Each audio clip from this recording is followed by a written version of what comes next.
Hello అండి, ఈరోజు మనం ఇంట్లోనే hotel style chicken dum biryani ఎలా చేయాలో చూద్దాం. చాలా సులభంగా పక్కా కొలతలతో ఎలా చేయాలో చెప్తాను.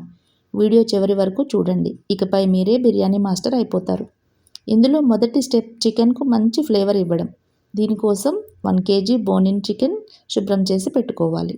Medium size onions 4 deep fry చేసి పెట్టుకోవాలి.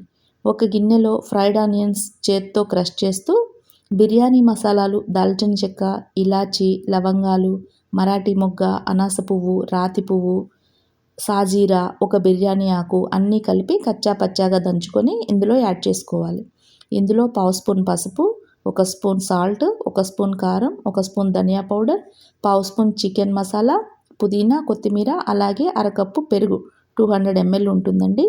అల్లం వెల్లుల్లి పేస్ట్ 1 టేబుల్ స్పూన్ యాడ్ చేసి అన్నీ మిక్స్ అయ్యేలా బాగా కలుపుకోవాలి. ఇందులో శుభ్రం చేసి పెట్టుకున్న చికెన్ వేసి మసాలాలు అన్నీ బాగా పట్టించాలి. ఆనియన్స్ ఫ్రై చేసుకున్న ఆయిల్ 2 టేబుల్ స్పూన్స్ ఇందులో యాడ్ చేసుకోవాలి. ఇది కనీసం 30 నిమిషాలు మారినేట్ అయితే బాగుంటుంది. చికెన్ నానేలోపు మనం రైస్ ప్రిపేర్ చేసుకుందాం. బిర్యానీ పర్ఫెక్ట్గా రావాలంటే అన్నం పొడి పొడిగా ఉండాలి. దీనికోసం 30 నిమిషాలు నానబెట్టిన 1 kg బాస్మతి బియ్యం తీసుకోవాలి. బాణలిలో 1 టేబుల్ స్పూన్ నెయ్యి వేసి 2 బిర్యానీ ఆకులు, మరాఠీ మొగ్గ, అనాస పువ్వు, దాల్చిన చెక్క, లవంగాలు, ఇలాచి, కొద్దిగా జీడిపప్పు, సాజీరా వేసి 1 నిమిషం పాటు ఫ్రై చేసుకోవాలి. ఇందులో అల్లం వెల్లుల్లి పేస్టు, కొత్తిమీర, పుదీనా వేసి మంచి సువాసన వస్తున్నప్పుడు 5 గ్లాసుల వాటర్ యాడ్ చేసుకోవాలి. 2 స్పూన్ల సాల్ట్ యాడ్ చేసి బాగా మరుగుతున్నప్పుడు 30 నిమిషాలు నానబెట్టిన బాస్మతి బియ్యాన్ని ఇందులో యాడ్ చేసుకోవాలి.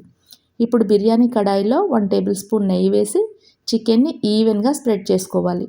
70% ఉడికిన రైస్ని జాలి గరిటెతో తీసి చికెన్ పైన స్ప్రెడ్ చేసుకోవాలి.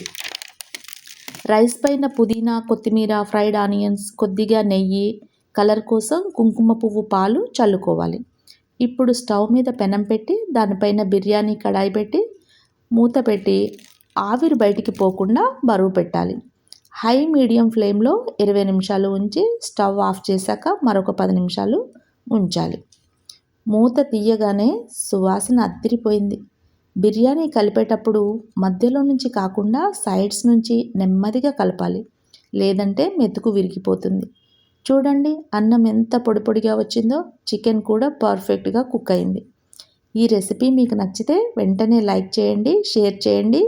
మరిన్ని టేస్టీ రెసిపీస్ కోసం మన ఛానల్ని సబ్స్క్రైబ్ చేసుకోండి. మీరు కూడా ఇంట్లో ట్రై చేసి ఎలా కుదిరిందో కింద కామెంట్స్లో చెప్పండి. Happy cooking!